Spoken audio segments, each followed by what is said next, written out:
My hope is that there's somebody out there that knows what happened. I don't know anybody who would have hurt him. But sometimes there's just some things you can't put back together again.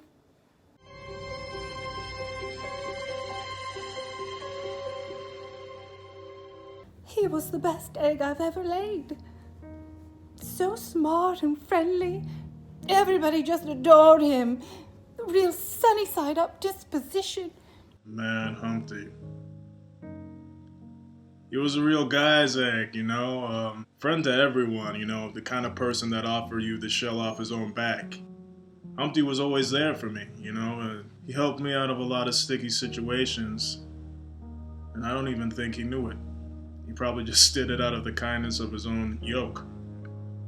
When he left the house that morning, he did seem with a little bit more energy than usual, like something was about to boil over. And then when he didn't show up that night for his egg wash, and this egg never missed a wash in his life, so I knew something was wrong. It's that foul instinct. So I called all the king's horses and all the king's men. And it wasn't too long until I got the call that every Mother Goose dreads. They found Humpty, but he had had a great fall. That's when I knew I was now an empty nester. I've been in Kingsman for 27 years.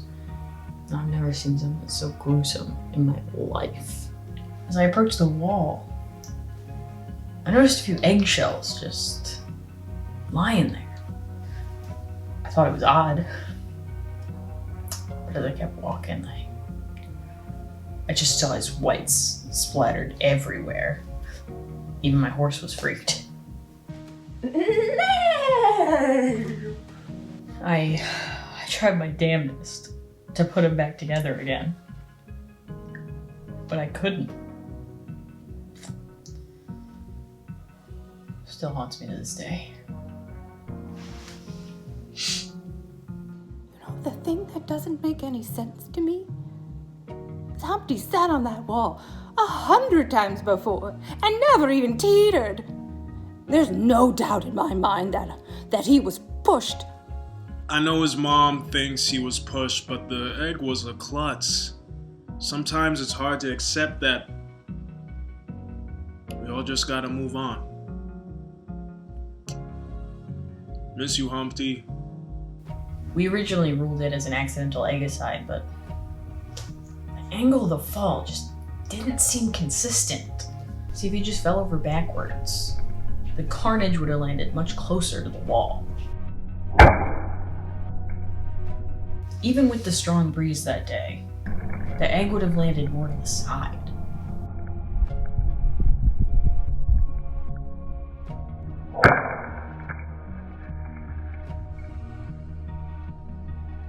But the shell splatter was much further and straight back, consistent with a push, not just any push, a big push.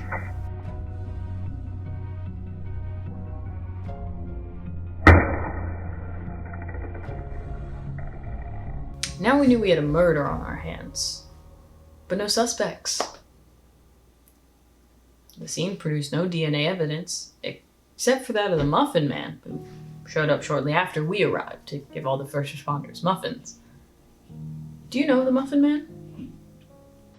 I was on my way to deliver a case of muffins to little Miss Muffet.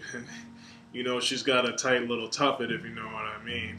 And I was behind because of the Nurseryland egg shortage. But then I saw Humpty's shell, and I knew I had to stop and help out any way that I could. I never liked that Muffin Man. He always seems to be up to no good, turning my good egg bad. But there was no evidence linking him to the crime. The Muffin Man has an airtight alibi for the night of the murder. He was baking muffins for Little Miss Muffet, and he had the muffins to prove it. Damn if those muffins weren't delicious. Although we ended up eating them all, so I'm not sure what he ended up giving for him as Muffet. Love this town. So, what did you give to Little Miss Muffet? Who? Oh, right, her. I made her another batch later. She was very understanding. Me and Miss Muffet go way back. I didn't order any muffins from that sleazy muffin man. I'm on a no-carb diet.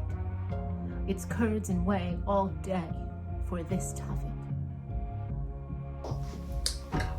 We were stumped. No leads ever emerged. It's just real mystery.